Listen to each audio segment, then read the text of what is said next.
This channel does not promote any violent, harmful, or illegal activities. All content provided by this channel is meant for an educational purpose only. এক মহিলাকে শিকলে বেঁধে অত্যাচার, সেই আক্রান্ত মহিলার বাড়িতে পৌঁছন বিজেপি বিধায়ক অগ্নিমিত্রা পাল। আর তারপরই সামনে আসে সোনারপুরের শাহজাহানের খবর। সোনারপুরের শাহজাহান জামাল উদ্দিন সর্দার। যত সময় যাচ্ছে জামালের সর্দারির একের পর এক খবর সামনে আসছে, আর সেগুলো মারাত্মক সব অভিযোগ। অথচ পুলিশ তার টিকিটিও ছুঁতে পারেনি। জেসিবি, জায়ান্ট, জামাল, বাংলার দিকে দিকে শাহজাহান। আইনকে বুড়ো আঙুল দেখিয়ে এলাকায় সন্ত্রাস, একটাই কায়দা, তালিবানি কায়দা। রাস্তায় যুগলকে পিটিয়ে শিরোনাম এসেছিল জেসিবি। জায়ান্ট বাহিনীর বর্বর অত্যাচারের ভিডিও গোটা বাংলা দেখেছে। এবার সামনে জামাল উদ্দিনের বর্বরতা।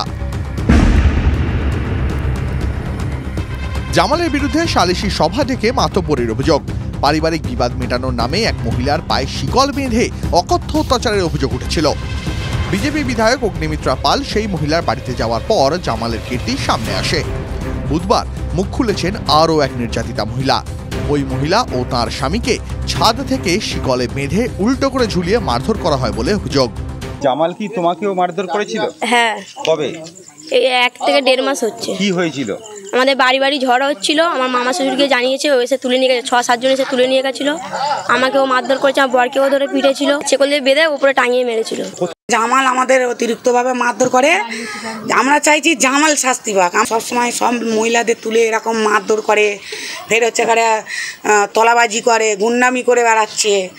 সহদেব হলো আমাদের এই তৃণমূলের একটা সদস্য, ওনাকে বারবার করে জানিয়েছি, উনি কোনো করছিল না। জামালের হাতে অত্যাচারিত এক মহিলার বাড়িতেও যান সোনারপুর দক্ষিণের বিধায়ক লাভলি মৈত্র। নিন্দনীয় এই ঘটনা যে ঘটিয়েছে তার শাস্তি আমরা সবাই চাই এবং প্রশাসন যথাযথ ব্যবস্থা নিচ্ছে, কিন্তু এই ঘটনার সঙ্গে রাজনৈতিক কোনো সম্পর্ক নেই। এই ব্যক্তির সঙ্গে তৃণমূল কংগ্রেসের কোনো যোগ নেই, তৃণমূল কংগ্রেসের কর্মী না। জামাল যদিও আগেই শিকলে বাঁধার অভিযোগ অস্বীকার করেছেন। অভিযোগ করেছেন তার নিজের পুত্র, তারা এখানেও ছিল। এটা ফাঁসানোর চক্রান্ত করা হয়েছে, এটা সম্পূর্ণ ফাঁসানোর চক্রান্ত। তাহলে যদি সেরাম হয় নিশ্চয়ই তার কাছে ফোন ছিল এবং সে একটা ভিডিও করে পোস্ট করুন। অথচ তার বাড়িতে মোটা মোটা শিকল পড়ে রয়েছে। সেই শিকল বাঁধার জন্য মেঝেতে হুকো পোঁতা। কেন? জামালের উত্তর তৈরি। না, এ তো গরু আছে, আমার ঘোড়া আছে, ঘোড়া বদমাইশ বলে শিকল দিয়ে বাঁধা টাধা হয়, ঠিক আছে। শিকল কি মানুষের বাঁধার জন্য কেউ বাড়িতে রেখে দেয়? বোকা বোকা কথাবার্তা বললে হবে? কেউ বলবে? মানে জামালের ঘোড়া শালও আছে। তার নমুনা বুধবারই দেখে ফেলেছে বাংলা। সোনারপুরে জামালের প্রাসাদোপম বাড়িতে ঘোড়াও রয়েছে। ঘোড়া দেখাশোনার জন্য যে পরিচারককে জামাল রেখেছেন তার নাম শাহজাহান মল্লিক। হ্যাঁ, আমি ঘোড়া দেখভাল করি। তো এই ঘোড়াটা কতদিন হয়েছে এনেছে? আমি 20 দিন দেখছি। আমরা বাগানে বাঁশ কাটছিলাম, আমাদের বললো যে তোমাকে ডিউটি আছে ঘোড়া দেখা শোনো। কত টাকা দিতে হবে? আমাদের 10,000 টাকা মাইনে, খাওয়া দাওয়া দিয়ে। কিন্তু ঘোড়া দেখিয়ে কি সেই সব অভিযোগ থেকে মুক্তি পেয়ে যাবে জামাল? পুলিশের খাতা কিন্তু সে কথা বলছে না। খুনে অভিযুক্ত জামাল। 2021-এ ভোট পরবর্তী হিংসা মামলায় 2 মাস জেল হয় জামালের। বিজেপি কর্মী হারান অধিকারী খুনের মামলা এখন সিবিআই এর হাতে। দাদা ভোলাকে লোহার রড দিয়ে খুনের চেষ্টার অভিযোগ জামালের বিরুদ্ধে। ছোট ভাইকে ধর্ষণের মামলায় ফাঁসানোর অভিযোগ জামালের বিরুদ্ধে। শাসক ঘনিষ্ঠতাই কি জামালের উত্থানের পিছনে? তাই কি সোনারপুরের শাহজাহানকে জব্দ করার পথে হাঁটেনি পুলিশও?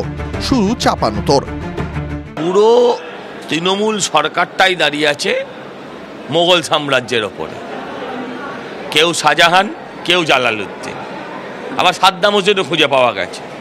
বারবার বলা হয়েছে দলের তরফ থেকে যে এই ধরনের সালিশি সভা করা, আইন নিজের হাতে তুলে নেওয়ার এখতিয়ার কারোর নেই। সে যেই হোক, সাধারণ মানুষ হোক, কোনো দলের সাথে যুক্ত কোনো ব্যক্তি হোক, আইন নিজের হাতে তুলে নিলে তার বিরুদ্ধে আইনগত ব্যবস্থা প্রশাসন নেবে। সংবাদ মাধ্যম জামালের কাছে পৌঁছে গেলেও এখনো টিকিট হতে পারেনি পুলিশ। হাইকোর্টের নির্দেশ দেওয়ার পর শাহজাহানকে ধরেছিল পুলিশ। এবার কার অপেক্ষায়? সুপ্রিয় ও সত্যজিতের রিপোর্ট, TV9 বাংলা। সেই পার্থ পর্ব থেকে আমরা দেখেছি অভিযুক্ত নেতা মানেই বিলাসবহুল তার বাড়ি। পার্থ অর্পিতার বোলপুরের বাগান বাড়ি মনে আছে নিশ্চয়ই। আরে এই তো কদিন আগে আমরা দেখলাম আরিয়াদহের জায়ান্ট, তার হোয়াইট হাউস বেআইনি, তবু দিব্যি দাঁড়িয়ে আছে। আজ আমরা খুঁজে বের করেছি জামালের প্রাসাদ, সেখানে বেআইনিভাবে কচ্ছপও রাখা রয়েছে। বন দফতর ব্যবস্থা নেবেন? থানার সামনে মুহুরির কাজ করত জামাল উদ্দিন সর্দার। সেই জামালের এই বাড়ি সোনারপুরের প্রতাপনগর গ্রাম পঞ্চায়েতের সাঙ্গুরে বিঘা খানেক জমির ওপর বাড়ি জামালের। 50টা সিসিটিভিতে মোড়া জামালের রাজপ্রাসাদ। কিভাবে এত সম্পত্তি? জমি কেনা বেচায় প্রতারণার অভিযোগ জামালের বিরুদ্ধে। প্রমোটিং করেও জামালের সম্পত্তির বাড়বাড়ন্ত। ভয় দেখিয়ে জমি হাতিয়ে নেওয়ার অভিযোগও জামালের বিরুদ্ধে। এলাকার শাসক দলের নেতাদের সঙ্গে ওঠা বসা।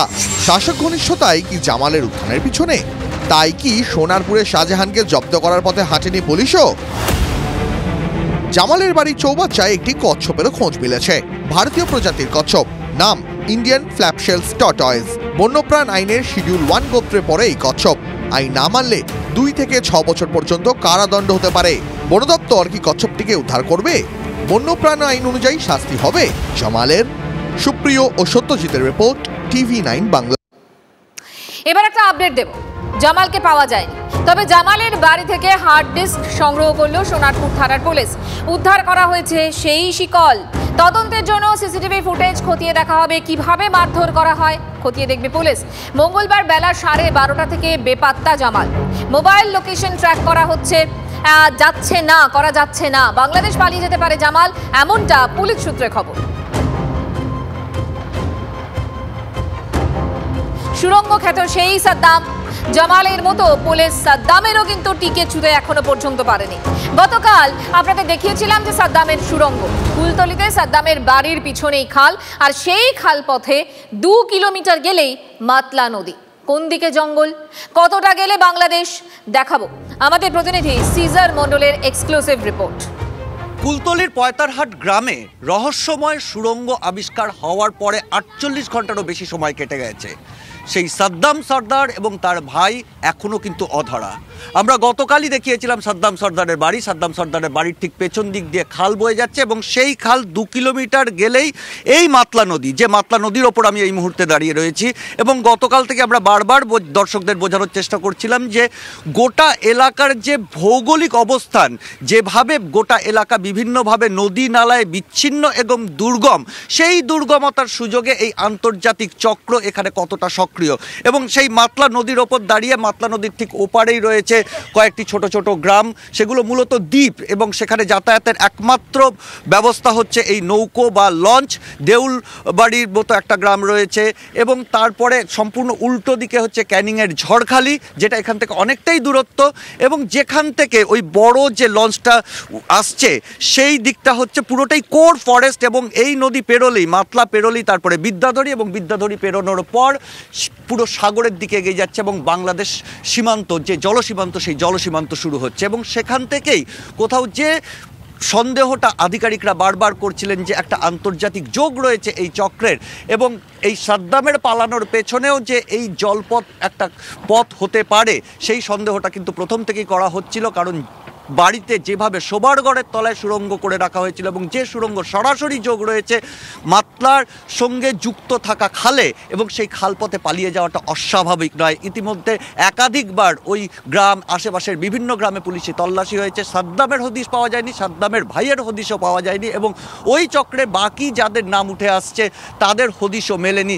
এবং এই ভৌগোলিক অবস্থান যে সামগ্রিকভাবে কোথাও পুলিশি নজরদারি যে খুব বেশি থাকে না সেটাও স্পষ্ট। এবং এই বিচ্ছিন্ন অবস্থানের সুযোগকে কাজে লাগিয়ে এই চক্রের গত 20 বছরে বাড়বাড়ন্ত। ক্যামেরায় তুষার ঘটকের সঙ্গে সিজার, TV9 বাংলা, কুলতলি।